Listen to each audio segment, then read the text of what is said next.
So I'd just like to end by reading this children's story. Just came out not long ago by Raymond Arroyo, who's on EWTN. It's called The Spider Who Saved Christmas, the legend. And of course, we heard recently there's been a movie out called Spider-Man, right? That recently saved the movie industry and movies in the theater. But today, let me share with you this beautiful book, children's book, and teaches some beautiful lessons about our Lord and the role of each one of us. In the days of Herod, the king of Judea, Mary, her husband Joseph, and the baby Jesus fled Bethlehem by night, bound for the land of Egypt. Weary from their journey, they sought refuge in the caverns of the hill country. As they entered a cave, behold, a great spider trembled at the child's cry. The sound vibrated through her golden web, filling Nephilah with wonder. She scampered to the corner of the silk where a sack of eggs, her future, hung. They were safe, swaddled in the golden strands she had spent hours knitting about them. She peered down at the fascinating strangers below. The woman, cradling the babe in her mantle, reclined beneath Nephilah's silken canopy. The man with the kind eyes lifted his lantern, staring into the darkness outside the cave. "We can't stay here, Mary," he said in a soft voice. "Herod's men are coming." For he had been warned in a dream that King Herod sought to destroy the child. "Jesus won't be safe until we reach Egypt." Mary nodded gently, kissing the head of her babe. She said, "Fear not, Joseph." Nephilah dropped on a line of webbing to get a closer look at the child, who seemed to glow with his own radiance. Joseph's eyes turned hard when he spotted the dangling visitor above Mary. "Be still, there are spiders," he said. He slashed at Nephilah with his staff. As she recoiled, Joseph ran his staff through the web, ripping two of the main lines. The golden-backed spider retreated into the shadows and laid her body protectively over her sack of children. "Leave it, Joseph," Mary said. "But they're dangerous," Joseph replied. He lifted the lantern, seeking the spider lurking in the dark. As he raised his staff to strike the spider and clear what was left of the webbing, Mary took hold of the rod and said, "All are here for a reason. Let it be." Now, at the hum of the woman's voice, Nephilah relaxed, but dared not leave the shadows. She rubbed her two front legs together, wondering how she could ever repair the shredded web.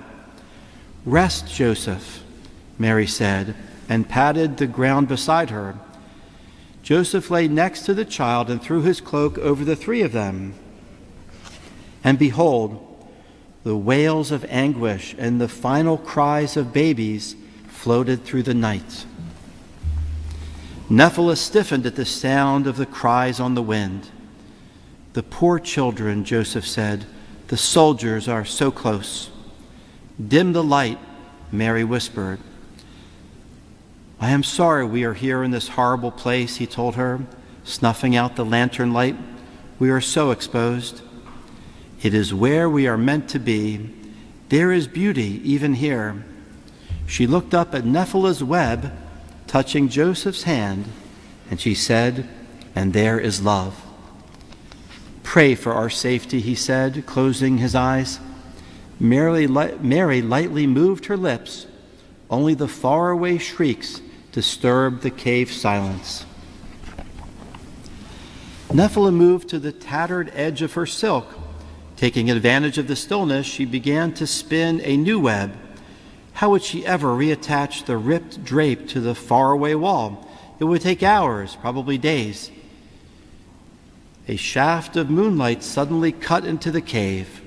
As Nephilah turned towards the light, a warm gust carrying the sweet scent of berries blew over her. It swirled about the cavern, and she felt herself rising slightly. The wispy main lines of her web floated up to the ceiling and stretched to the far wall of the cave as if they had never been disturbed. The spider carefully walked the length of the silk to the far cave wall, testing the strength of the new lines. Suddenly, the child below cried, sending a vibration through the web. Nephilah's egg sac leapt and rippled at the sound. The spider stared down at the child, the baby Jesus. Never had she felt such a sensation. She instantly understood what she had to do. At the center of her web, she plucked the strings, playing a tune only spiders could hear. From deep within the crevice of the cave, Nephilah's older children scuttled forward by the dozens. Each heard its mother's call and followed her to the cave opening. Nephilah hung upside down from the cave's mouth and descended on the thick golden line until she reached the floor. Then she climbed to the corners of the opening and repeatedly fluttered across the center line, leaving a trail of golden thread behind her. Her framework completed, she plucked on her center strand. At the sound, her children sprang into action, dropping cords of web, weaving their golden silk in a frantic, rhythmic dance.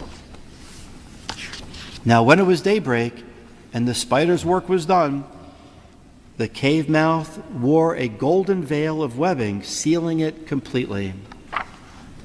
Nephilah's children returned to the darkness of the cave, but not Nephilah. Despite the frost dotting the golden curtain, she rested on the outside at the very center of the web. And it came to pass that Nephilah felt the approach of 3 soldiers climbing the hillside. They carried blood-slicked swords and spoke in loud, crude voices. "You get up there and inspect the cave," one soldier yelled. "Why would a baby be in a cave? You have your orders. Inspect every dwelling and kill every boy under 2, especially the newborns. That was Herod's command. Go." A pair of soldiers clambered up to the cave. The yelling and clanging armor woke Joseph, though Mary and Jesus did not stir. In silence, Joseph fetched his staff and held it high, ready to defend his family. The golden screen blocking the outside world puzzled him. On its thick gauze, he observed the shadows of 2 huge soldiers, one waving a sword. Joseph tightened his grip on the staff. Outside, the sunlight caused the frosted cobweb to glimmer and sparkle. Nephilah wished to return to the shadowy recesses of the cave. She felt so exposed sitting in the daylight. But the child had clearly told her to spin a web over the entranceway and remain there. "What should we do?" one of the soldiers whispered, considering the spider's handiwork. "No one has entered this cave where the web would have been broken." "You are right," the soldier said, glaring at Nephilah, whose legs were pulsing. "There is no newborn in there, except maybe newborn spiders." "That thing looks like it's ready to pounce on us," the other soldier said, shivering for an instant. "I hate spiders. Forget it, let's go." "Everything's clear up here, Commander," one of them yelled, and they retreated, running down the hill. Inside the cave, Joseph lowered his staff and fell against the rocky wall, giving thanks for their safety. Nephilah watched the soldiers leave, and after a long while she began to play on the strings of her web. The light melody awakened Mary. "Joseph, where is that music coming from?" "I hear nothing," he said. Mary marveled at the gossamer gauze and the shadow of Nephilah illuminated by the sun. "Isn't it beautiful?" she said. Joseph said, "Soldiers came as you slept. The spider saved Jesus and us." Joseph said, staring at the web, "Yes, all are here for a reason." Mary looked lovingly at her son and nodded off to sleep. Jesus, Mary, and Joseph remained in the cave another day before taking their leave. They pulled back a piece of Nephilah's golden curtain to pass from the cave, and the child's hand grazed the web as they hastened to Egypt. And it came to pass that Nephilah withdrew to the cave, where she tenderly embraced her egg sac until the last of her spiderlings came forth. Soon after she repaired the golden curtain at the entryway and spent her days at its center, basking in the sunlight. She awaited the return of the child with a sweet cry that she could never forget. Even today, golden silk orb weavers, the children of Nephilah, can be found on their webs in the sun, waiting. And theirs is considered the most precious of all spider silk. And Nephilah's gift to the Christ child is remembered in the sparkling tinsel that drips from evergreens all over the world at Christmas time. Those in Poland, the Ukraine, and other Eastern European countries have a tradition of placing web-like ornaments on Christmas trees to commemorate the spider that saved Christmas. So next time you see some twinkling tinsel lurking in a tree branch, think of Nephilah, who, though small and feared, met divinity and reflected his light as only she could. Like each of us, she was there for a reason.